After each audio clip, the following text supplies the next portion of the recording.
পালং শাক দিয়ে কিছু বানাতে গেলেই আমাদের কিন্তু পালক পনির নয় পালক শাকের ঘন্টের কথাই মনে পড়ে। কিন্তু শুধুমাত্র আলু দিয়ে পালং শাকের দারুণ একটা তরকারি রান্না করা যায়, খুব তাড়াতাড়িও বানানো হয়ে যায়, ভাত রুটি সবকিছুর সাথে দারুণ লাগে। তাহলে একঘেয়ে পালং শাকের ঘন্ট বা পালক পনির না খেয়ে চলুন আজকে বানিয়ে নেওয়া যাক আলু পালকের তরকারি। অযথা আর দেরি নয়, চলুন আজকে আলু পালকের সবজির রেসিপিটা বানিয়ে নেওয়া যাক শর্মির রান্নাঘর। এই তরকারিটা বানানোর জন্য প্রথমে কড়াইতে খানিকটা সর্ষের তেল গরম করে নেব। তেলটা গরম হয়ে গেলে তার মধ্যে দিয়ে দেবো এই বড়িগুলোকে ভাজার জন্য। এই বড়িগুলো আপনি যে কোনো মুদিখানার দোকানেই পেয়ে যাবেন। গ্যাসের আঁচ স্লো রেখে বড়িগুলোকে ভেজে একটা প্লেটের মধ্যে তুলে নিতে হবে। ওই তেলের মধ্যে দিয়ে দেবো একটা বড় সাইজের আলুর টুকরো। আলুগুলো কিন্তু খুব বড় করে কাটবেন না, মিডিয়াম সাইজের স্কোয়ার শেপে কেটে নেবেন। তেলের মধ্যে আলুগুলো দেওয়ার পরে সামান্য একটু নুন আর হলুদ মিশিয়ে ফ্রাই করতে হবে। এভাবে ফ্রাই করলে আলুর মধ্যে নুন হলুদের টেস্টটাও চলে যায় আর দেখতেও বেশ ভালোই লাগে। আলুগুলো একটু ভালো করেই ভাজতে হবে। দেখুন আমি দেখিয়ে দিচ্ছি, আলুগুলো কিন্তু বেশ নরম হয়ে গেছে। আলুগুলো কেন বেশি ভাজলাম এটা অবশ্যই পরে আপনাদের বলে দিচ্ছি। এখন আলুগুলোকে তুলে একটা আলাদা পাত্রের মধ্যে রেখে দেবো। আলু আর বড়িগুলো ভাজা হয়ে গেছে। এবার চলুন পালং শাকগুলো কেটে নেওয়া যাক। পালং শাকটা কিন্তু আমি পরেই কাটলাম, কারণ পালং শাক আগের থেকে কেটে রাখলে কিন্তু একটু কালো হয়ে যায়। পালং শাকগুলো কাটার আগে অবশ্যই 2-3 বার জল পাল্টে পাল্টে ভালো করে ধুয়ে পরিষ্কার করে নিতে হবে, কারণ পালং শাকের মধ্যে কিন্তু প্রচুর বালি আর ময়লা থাকে। পালং শাকের ডাঁটিগুলো যদি একটু সরু বা নরম থাকে তাহলে অল্প ডাঁটি শুদ্ধই পালং শাকগুলোকে কেটে নিতে হবে। বেশি মিহি করে কাটার দরকার নেই, রাফলি মোটামুটি সাইজের কেটে নিলেই হবে।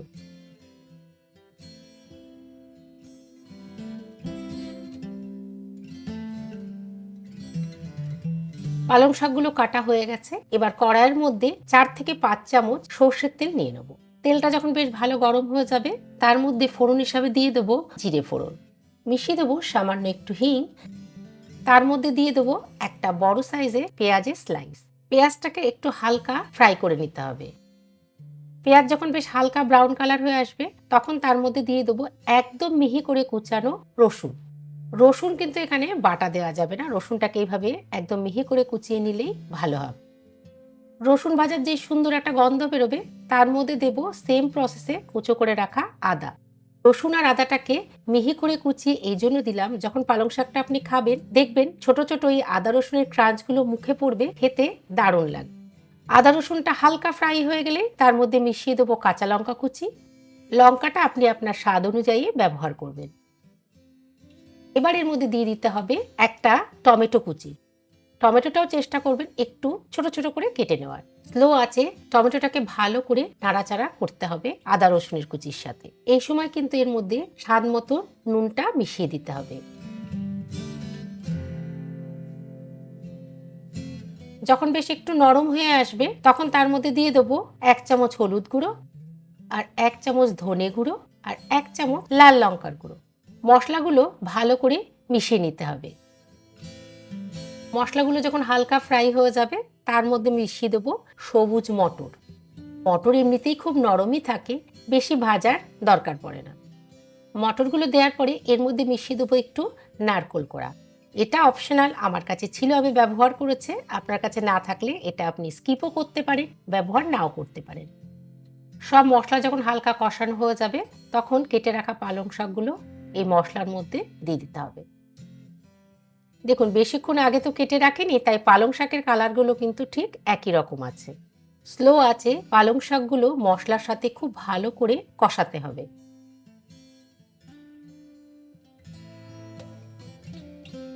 5 থেকে 7 মিনিট কষানোর পরেই দেখবেন পালং শাকগুলো বেশ নরম হয়ে এসছে। সেই সময় এর মধ্যে মিশিয়ে দিতে হবে ভেজে রাখা আলুগুলোকে। এই রান্নাটায় কিন্তু আমি কোনো জলের ব্যবহার একদমই করব না। শাকের থেকেই অল্প অল্প দেখবেন জল ছাড়া শুরু করবে, তাতেই পুরো রান্নাটা হয়ে যাবে। আলুগুলো এই জন্যই বেশি ভাজা করে এর মধ্যে দেয়া হয়েছিল, যাতে এটা সেদ্ধ করতে বেশিক্ষণ রান্না করতে না হয়।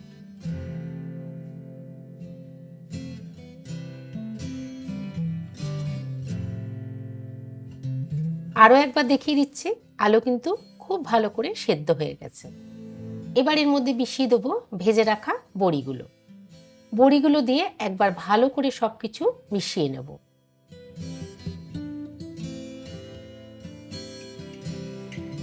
বড়িগুলো দেওয়ার পরে সামান্য একটু চিনি এর মধ্যে মিশিয়ে দিতে হবে।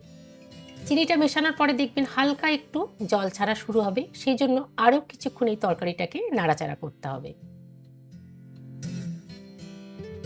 বড়িগুলো তরকারির সাথে খুব ভালো করে মিশে গেছে। এবার আমরা গ্যাসের আঁচটা বন্ধ করে দেব। দারুণ স্বাদের আলু পালকের সবজি বা তরকারি কিন্তু একদম রেডি। এটাকে আপনি সার্ভ করতে পারেন গরম গরম ভাতের সাথে বা রুটির সাথে। ভীষণ খেতে ভালো লাগে। একবার অবশ্যই এই রেসিপিটা এইভাবে বাড়িতে বানিয়ে দেখবেন। আমি গ্যারান্টি দিয়ে বলতে পারি এই তরকারিটা অবশ্যই আপনাদের খুবই পছন্দ হবে। যদি ভালো লাগে কমেন্ট করে জানাতে ভুলবেন না কিন্তু। পালং শাকের যদি নতুন কোনো রেসিপি আপনাদের কাছে থাকে অবশ্যই কিন্তু আমাকে পাঠাতে ভুলবেন না। চলে আসবো আপনাদের কোনো প্রিয় নতুন রেসিপি নিয়ে শর্মির রান্নাঘর থেকে। খুব ভালো থাকবেন, সুস্থ থাকবেন, আনন্দে থাকবেন।